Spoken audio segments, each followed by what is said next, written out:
Honnêtement, c'est horrible. On a du mal à y croire. Quand j'ai regardé cette vidéo, je me suis dit « Oh non, ce n'est pas vrai, c'est peut-être l'IA ». Pour s'informer, les Iraniens dans le pays ont deux choix.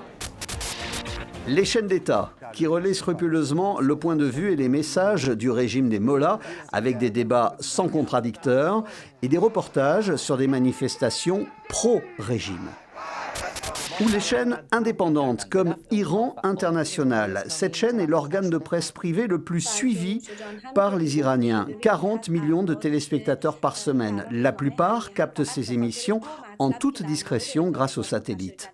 Iran International, ces dernières semaines, a raconté, documenté le mouvement de protestation, affichant même les points de tension, heure par heure, entre manifestants et forces de l'ordre dans Téhéran.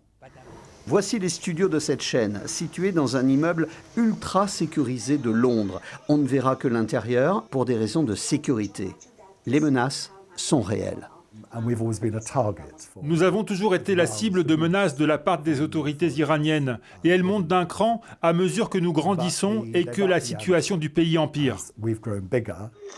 Il y a 2 ans, Iran International a fermé ses portes pendant 7 mois sur les conseils de la police antiterroriste britannique.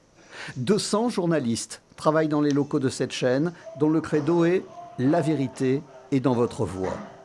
Farnoosh Faraj est chargé d'authentifier et de sourcer les nombreuses vidéos amateurs que cette rédaction reçoit.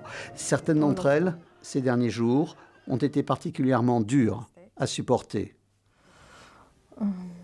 Comme cet enchevêtrement de sacs plastiques renfermant des corps, des dizaines de corps.